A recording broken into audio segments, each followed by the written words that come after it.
بسم الله الرحمن الرحيم والصلاة والسلام على أشرف المرسلين سيدنا محمد صلى الله عليه وسلم. هجاوبك في فيديو النهاردة عن هل النشارة أفضل ولا التبن أفضل ولا الأرضيات البلاستيك. الموضوع بتاعنا النهاردة هيتكلم ويتمحور حوالين الثلاث حاجات دول، ونشرح كل حاجة مميزاتها وعيوبها، وفي آخر الفيديو هقولك مين فيهم الأفضل، مين اللي فيهم اللي تقدر تعتمد عليه، مين فيهم الأوفر. أنت بتربي فراخ عاوز تطلع أوزان زي اللي قدامك على الشاشة كده، أقل وزن عندك 2 كيلو ونص و3 كيلو، عمر 32 33 يوم، والأوزان دي احنا بنوزن الفراخ دي قدامكم بالرب كذا دوره قدامكم، كل حاجه بتكون واضحه. عشان تطلع الاوزان ديت محتاج حاجتين، محتاج انك فعلا يبقى عندك برنامج رعايه ممتاز، عارف ازاي تدفي، ازاي تهوي الفرشه، ايه نظامها، العلف تحطه ازاي، مستوى علافه، مستوى السقايه، شكل الكتكوت الطبيعي عامل ايه، محتاج تعرف الحته دي مهمه قوي. الحاجه الثانيه تعمل برنامج تشتغل عليه بالادويه وبالخلطات بالاعشاب، انها تدي معاك افضل واعلى الاوزان باقل تكاليف. ده اللي هيخليك، ده اللي هيفرقك عن غيرك، وده اللي هيزود المكسب والربح بتاعك. النهارده عمر رابع يوم بالفراخ اللي قدامك، هستعمل في الميه وهستعمل في العلف. في الميه اتفقت معاك اليوم الثاني الثالث الرابع بستعمل مضاد حيوي في الميه عشان انضف لك الكتكوت. في العلف اتفقت معاك النهارده عمر رابع يوم معايا حاجه اسمها حلبه خاصه يا جماعه، كل الناس عارفاها اهي. الحلبه دي اجيبها، بص كده، اجيب شويه حلبه في اليوم الرابع، بص كده شويه حلبه زي ما انت شايف، وارشهم على العلف من فوق كده زي ما انت شايف كده. اصل الناس تقول لي يا دكتور ليه ما بتعملش الخلطات؟ لا انا بعمل قدامك، بس عشان خاطر وقت الفيديو بحاول الموضوع يبقى ايه طير بس، والفيديو ما يطولش على حضرتك. زي ما انت شايف كده انا قصدت ان انا احط الحلبه قدامك دي. ناس كتيره جدا يا دكتور بتقول الخلطات مش بتعملها، عشان خاطر بس وقت الفيديو يبقى قصير. زي ما انت شايف كده الحلبه الخاصه فايدتها ايه؟ فيها ماده اسمها الكاولين. الماده دي منشط كبدي ممتاز جدا،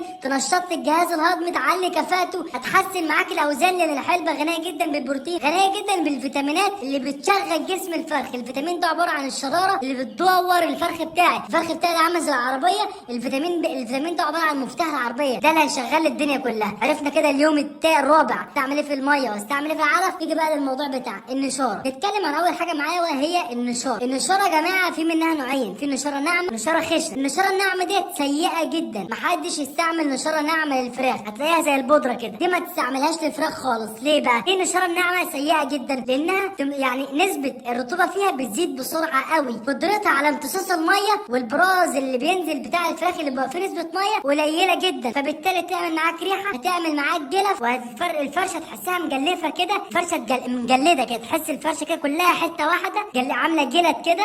ده بسبب النشاره الناعمه، فعشان كده ما تستعملش نشاره ناعمه خالص. نتكلم احنا في الموضوع بتاعنا عن نشاره الخشب الخشنه، ودي بتجيبها من اي ورشه نجاره. طيب اعزائي المشاهدين النشاره دي ممتازه جدا، قدرتها انها تمتص الميه ممتازه، قدرتها انها تعلي نسبه الرطوبه او قليله فيها ممتازه جدا. نسبه الرطوبه الطبيعيه في الفرشه بتاعتك تبقى 20. النشاره يعني اثبتت انها افضل شيء، فانها تمتص الرطوبه اللي موجوده بسبب البراز او الميه او فممتازه جدا نشاره الخشب الخشنه. ركز الخشن ممتازه. طب التبن اقل من النشاره في الامتصاص. التبن اللي انتوا شايفينه قدام منكم ده اقل من النشاره في الامتصاص، بس ركز في نقطه، ارخص من النشاره. يعني التبن اقل من النشاره في الامتصاص اللي انا بستعمله ده، التبن ده اقل من النشاره بس ارخص. بمعنى ايه؟ ركز معاه بقى كده. التبن قدرته على الامتصاص برضو، امتصاص الميه والرطوبه ممتازه جدا، بس في حاجه مش احسن، النشاره احسن منه. طبعا التبن اللي انتوا شايفينه قدامكم ده يا جماعه، التبن اللي انا بستعمله للفراخ ده اهو. التبن ده بقى ايه ظروف؟ التبن ده ممتاز جدا، بيمتص الرطوبه بطريقه ممتازه، يعني قدرته انه يعمل لك جلد وجلف في الفرشه قليل، فبالتالي برضو حلو. لكن النشاره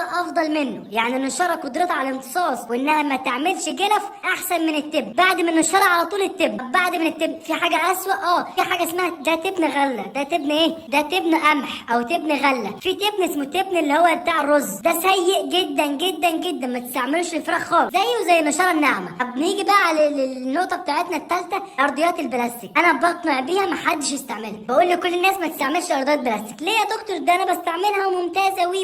ركز معاه بقى. الارضيات البلاستيك السطح اللي الفرخ بيلامسه بيبقى نظيف 10 على 10، لكن البراز بينزل بتكوم تحت. طبعا انت عاوز تنضف كل 4-5 ايام، عاوز تنضف. كونك انك تخلع وتركب ده طبعا بتتكسر، مش عمليه في موضوع الخلع والتركيب، فبتبدا الحرف بتاعتها تتكسر. طيب دي نقطه. طب النقطه الثانيه، طبعا لما البراز بينزل على ارضيه، وفي بالذات بعد عمر 20 يوم الفرخ جسمه كبر والبراز بتاعه بيبقى اكبر في الحجم، وبالتالي بيتبرز اكتر واسرع، يعمل عندك مشاكل يعني سيئه جدا. اللي التبن والنشاره بيمتصوا الريحه، بيمتصوا الرطوبه، لكن الارضيات البلاستيك مفيش البراز هيلمس الفرخ، بس الريحه بقى مشكلتك هنا في الريحه، يعني مشكله الاراضي البلاستيك في الريحه. طب انت هتقول انضف تحت الفراخ، انت مربي 200 فرخ اوضه كامله هتفضل تخلع وتركب فيها، جهد يعني جهد فظيع جدا، هتزهق من الموضوع. ودي نصيحه مني ليك، ما تجيبش ارضيات بلاستيك ل 10 سم و15 سم والقصه التعبانه دي، لانك هتحتاج في العمر الكبير كل 3 ايام او كل يومين تنظف، وبرضه هتلاقي ريحه شديده. طب نخلي بالنا بقى من اللي جاي ده، بقى الكلام اللي جاي ده، ايه الافضل يا دكتور؟ النشاره ولا التبن ولا ارضيات بلاستيك؟ افضل حاجه النشاره. طبعا انت بتربى عدد قليل اشتري نشاره. انت عاوز حاجه يعني اقتصاديه،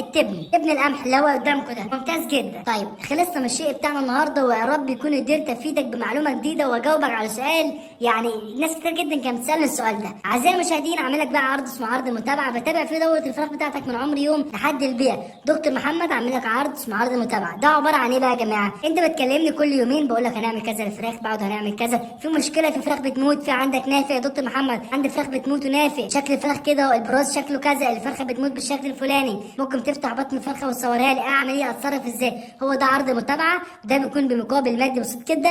حابب تشترك معايا في عرض المتابعه؟ ابعت رساله على رقم الواتس رساله قدامك على الشاشه، قول لي يا دكتور محمد عندي 100 فرخه عايز اشترك معاك، عندي 200 عايز اشترك معاك، لو انت جوه مصر او بره مصر. الناس اللي عندها مزرعه في نطاق محافظه الاسماعيليه تكلمني برده على رقم الواتس لو هي محتاجه اشراف فطري للمزرعه بتاعتها. اتمنى كل حبايبي بالتوفيق، واتمنى ان انا اكون قدرت افيدك بمعلومه جديده النهارده. احلى تشجيع ممكن تقدمه ليا انك تنزل في الكومنتات تصلي على سيدنا النبي. يا ريت كل الناس اللي تسمع الفيديو ده تصلي على حبيب عليه افضل الصلاه واتم التسليم. ما تنساش بقى لايك جميل الفيديو، تشترك معايا في القناه، والسلام عليكم ورحمه الله وبركاته.